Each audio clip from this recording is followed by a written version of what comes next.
እንደዚህ አይነት ግላስ ባር ኢፌክት እንዴት ተደርጎ እንደሚሰራ ነው በዛሬው ቪዲዮአችን የምናየው። ሰላም እንዴት ናችሁ? አሸናፊ ነኝ ከኪያር ትሬኒንግ ኢንስቲትዩሽን። ዲ አይነት ቪዲዮ እንዲሰራላችሁ የምትፈልጉትን የቪዲዮ ታይፕ እንዲሰራላችሁ የምትፈልጉትን የቪዲዮ ኢፌክት አይነትም ሊሆን ይችላል ከስር ብታስቀምጡልን እየሰራን የምንለቅላችሁ ይሆናል። በዛሬው ቪዲዮአችን በዋናነት የማናየው ይሄ የግላስ ባር ኢፌክት እንዴት እንደተሰራ ነው። ይሄን የግላስ ባር ኢፌክት ለመስራት እዚህ ፕሮጀክት ፓናላችሁ ስር ትሄዱና እዚህ ኒው አይተም የምትላለች እሷ ኒው አይተም ጋር ትሄዱና አድጀስትመንት ሌየር የሚለውን ክሊክ ታደርጋላችሁ። ዲፎልት የሆነው ቫልዩ ሪዞሉሽን አሪፍ ነው፣ ኦኬ ብላችሁ ብቻ መውጣት ነው የሚጠበቅባችሁ። ከዛችን አድጀስትመንት ሌየር ወስዳችሁ እዚህ ቪዲዮአችሁ ላይ ካስቀመጣችኋት በኋላ ቀጥታ ወዴት ትሄዳላችሁ? ወደ ኢፌክት ትሄዳላችሁ። አንድ ኢፌክት ያስፈልገናል፣ ትራንስፎርም የሚል ትራንስፎርም ኢፌክት ቹት እንደምትመለከቱት አግኝተናታል። አፕላይ እናደርጋለን። ከዛ እዚህ ሞሽናችን ስር ይሄን ዩኒፎርም ስኬል የሚለውን እናጠፋዋለን። ለምንድነው ዩኒፎርም ስኬል የምንለው? ሄይት እና ዊድዙን በአንድ አይነት ስለሚያስበው ነው። ዩኒፎርም ደግሞ እኛ አንፈልግም።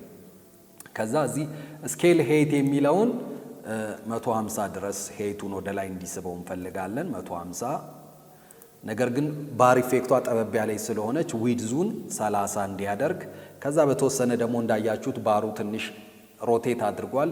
ሮቴሽኑን 25 ነው ያደረግነው። እንደዚህ ካደረጋችሁ በኋላ ወደ ትራንስፎርም ስር ደግሞ ትሄዱና ትንሽ ከዋናው የካንቫስ ስኬል ወጣ ያለ ስኬል እንዲኖረው አንደር ትራንስፎርም ስኬል ስር ትሄዱና ይሄን 130 አክሴፕት ስትሉት እንደምትመለከቱት ግላስ ባር ኢፌክታችን ክሬት ሆኗል። ይሄን ግላስ ባር ኢፌክት አሁን አኒሜት ማድረግ ነው የሚቀረን። አኒሜት ለማድረግ ምንድነው የምናደርገው? ወደ መጀመሪያው ፍሬም እንመለሳለን። የመጀመሪያው ፍሬም ላይ እንሄዳለን። ከዛ እዚህ አንደር ፍሬም ስር ፖዚሽን ክሬት እናደርጋለን። የመጀመሪያው ፖዚሽን ሆሪዞንታሊ ከፍሬማችን ኦፍ እስኪሆን ድረስ ድረግ እናደርገዋለን። ኦኬ፣ ከዛ ሁለተኛው ላይ እንሄዳለን። እዚህኛው ጫፍ ላይ ደግሞ እንሄዳለን። እዚህ ስር ደግሞ አሁንም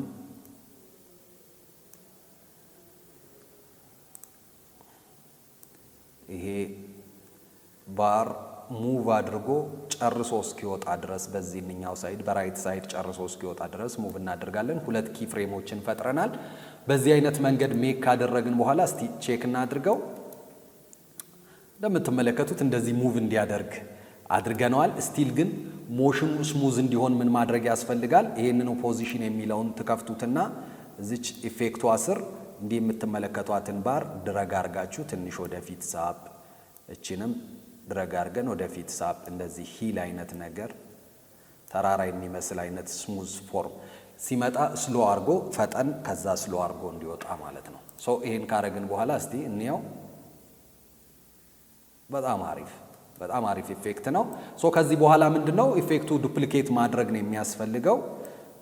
ኢፌክቱን ዱፕሊኬት እናደርገዋለን። ትንሽዬ ፍሬሞቹን አዛቧቸው፣ ምክንያቱም ግላስ ባሩ ትንሽ ወጣ ገባ ያለ እንዲመስል ትንሽዬ ፍሬሞቹን ማዛባት ነው የሚያስፈልገው። ከዛ እንደምትመለከቱት እንደዚህ አይነት ላይክ፣ ሼር፣ ሰብስክራይብ ሌሎች እንዲደርሳቸው እና ለእናንተም የምንሰራቸውን ነገሮች ሌሎች እንዲያዩ ስለሚያበረታታ ነው።